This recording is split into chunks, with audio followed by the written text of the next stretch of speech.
Welcome to episode 31 of the Mile 62 podcast. I'm your host, Richard Elkins, coming to you from Austin, Texas. Another hot day in Austin. This morning I was out rucking and used my 30-pound plate in my ruck, and I went about 4 miles. Really tough workout. It was early in the morning, but still it was almost 90 degrees. And that's what we're talking about today. We're talking about the sport of rucking. In some previous podcasts, I've talked about rucking and also my 48-hour race that I won earlier this year in February. But today I'm going to focus the whole podcast on rucking. And we'll get into more details and basically the nuts and bolts of rucking and how it got started and how to get started if you want to get started. So what is rucking? Ruck comes from the word rucksack.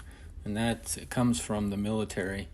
And rucking is the foundations of Special Forces training. Green Berets and other elite forces, they're rucking to train in the military, and they will carry up to 45, 50 pounds in their rucksack. And so rucking is basically carrying a weighted pack on your back. Now, one Green Beret started the biggest company in rucking, which is called GoRuck. I also have a GoRuck ruck, and he's a former Green Beret, and he wanted to develop backpacks that could survive rucking sports. And rucking sports, they have everything from like mud runs, long endurance runs, and then they also have what they call selection, where basically someone's yelling at you, and it's very similar to training in the military. I have not been in the military, but this is what some of my friends which have been in the military tell me about and what I've read about.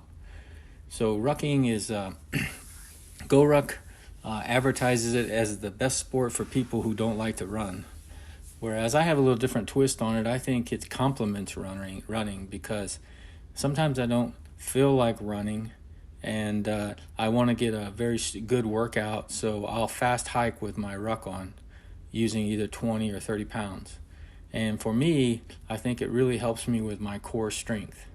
And rucking, it's putting weight on your traps and in constantly making your feet be weight bearing through the whole exercise. So it's a little bit different. It's not the same as being 20 pounds or 30 pounds heavier. It's quite different. And the intensity can be overwhelming.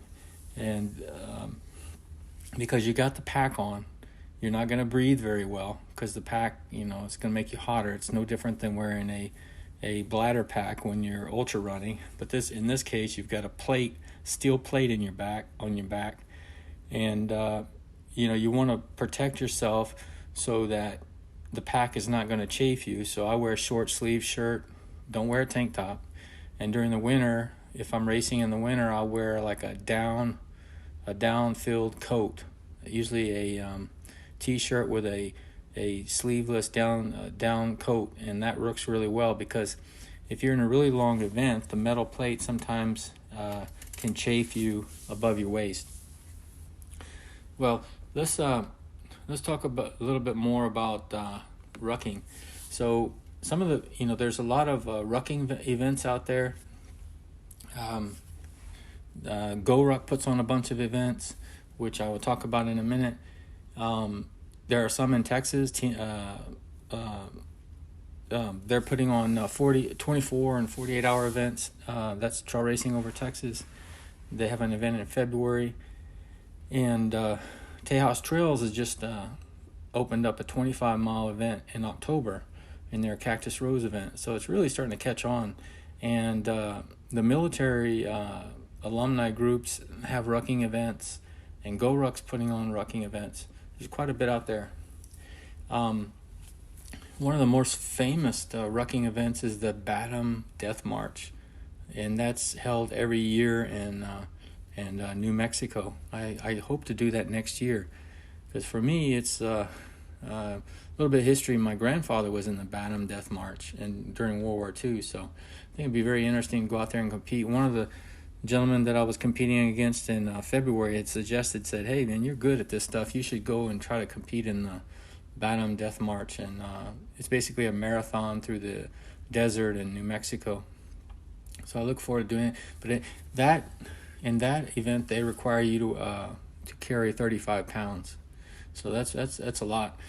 Generally, a lot of the events, the way it works is if you are 150 pounds or less in weight, you can wear a 20-pound plate, and if you're above 150 pounds, you need to wear a 30-pound plate. I was in a race earlier this year which gave you an option. They basically classified you were in the lightweight division if you had the 20-pound plate, and you're in the heavyweight division if you have the 30-pound plate.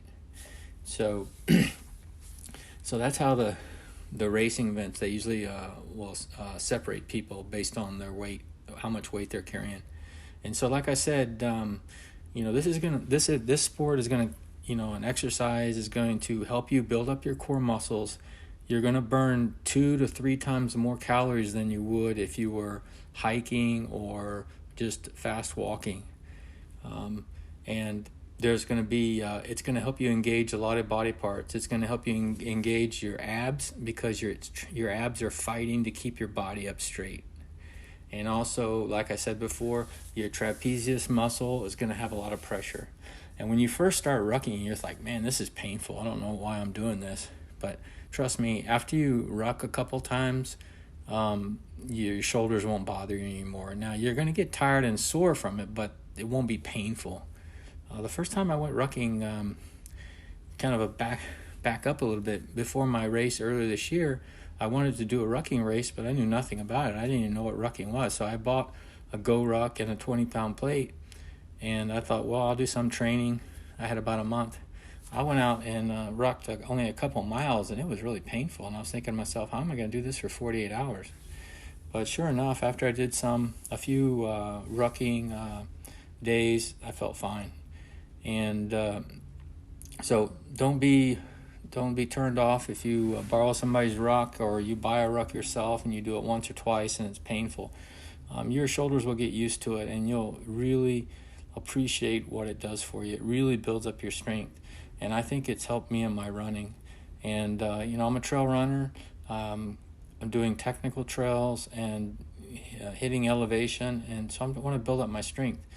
Because as I mentioned before, when I did Javelina 100, first time I did Javelina a few years ago, my lower back gave out. And I had to DNF about 82 miles into the race.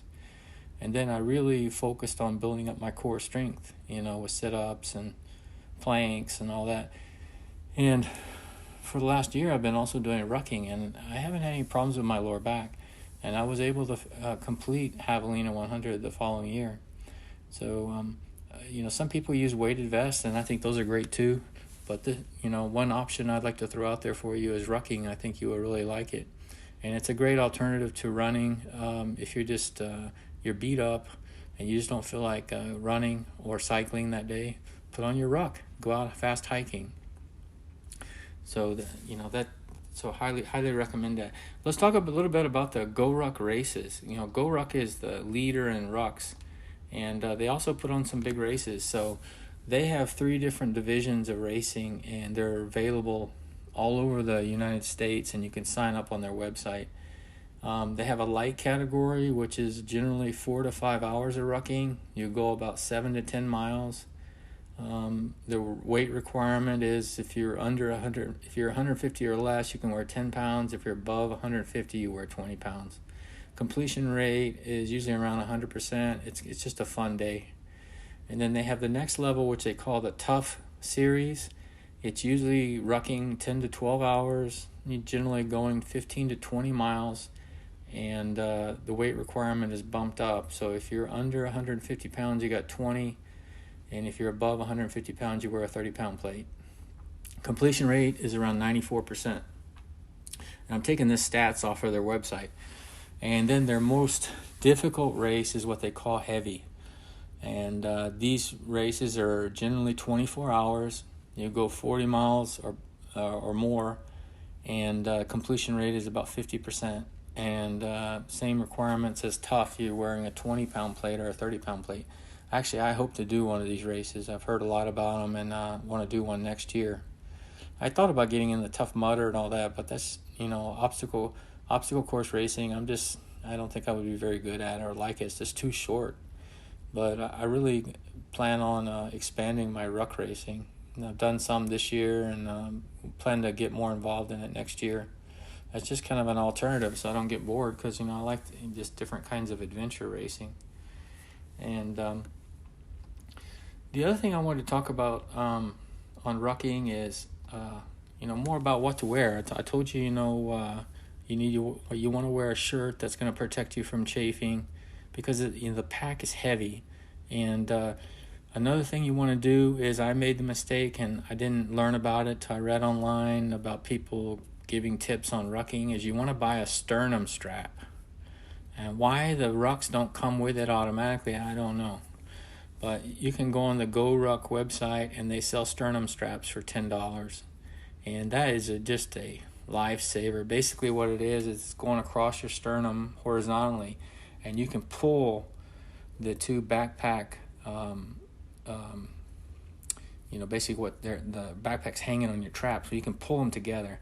Because what will happen is, if you don't have a sternum strap, is they will tend to want to slide down your shoulders, and that becomes very irritating, and your most of your strength and tolerance on the trap is actually very close to your neck.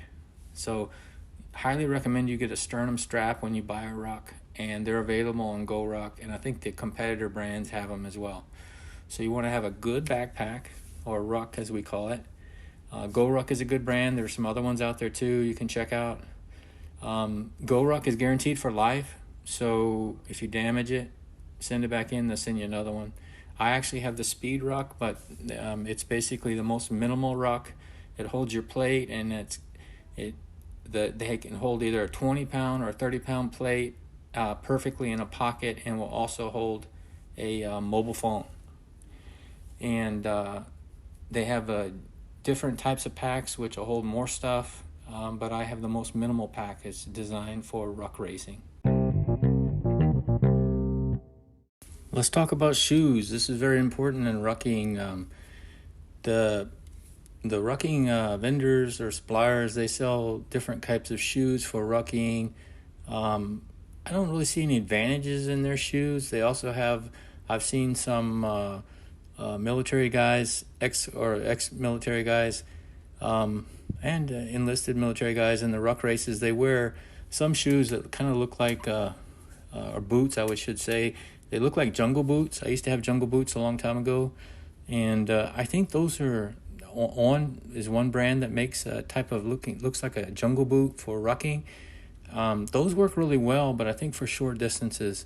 When I did the 48-hour race, there were several people wearing those kind of boots, and I think they hurt their feet after a while, because I think they're okay if you're going to go 10, 20 miles, but if you're going to go for a day, 24 hours or 48 hours, you need some, I suggest wear trail running shoes. And what I use is the Altra Olympus. It's got a very wide 4-foot toe box, is very big, because your feet will swell when you're rucking, because you're carrying extra weight. And just like in a trail race, if you're going to be out there 24 hours or longer, I should say 12 hours or longer, your feet are going to swell. So wear a very comfortable shoe that's got a very good outsole that will keep you supported. A very wide outsole is the best. And socks also, I tend to blister some when I ruck race. It's just because your feet are constantly weight bearing. It's different than running, because when you're running, your feet get some rest when you're running fast, or I shouldn't say running fast, but when you're running. But when you're rucking, there's always some weight bearing on your feet, constant weight bearing. I found the best thing to do is wear toe socks like I do in trail races. I wear Injinji, but Exoskin also makes a good sock. And you might want to try to put some lube on your feet, like squirrel's nut butter or some other type of lube. I don't use lube or powders. I just wear toe socks, and those work pretty well for me. And if you do develop a hot spot when you're out rucking or even trail racing, try to take care of it quickly because it's only going to get worse. I usually carry pre-cut pieces of KT tape, and I carry them with me in races that are 12 hours or longer. And that works really well. If you do get a hot spot and your blister's forming, take care of it because it's just only going to get worse. But toe socks work really well for rucking. So that's it about rucking. I hope I answered all your questions. If you have any questions about rucking, send me an email. It's runnerrwe@gmail.com. It's a fairly new sport and it's taking off real fast. But I had to learn everything myself. I didn't know anybody that was doing rucking until I participated in some races.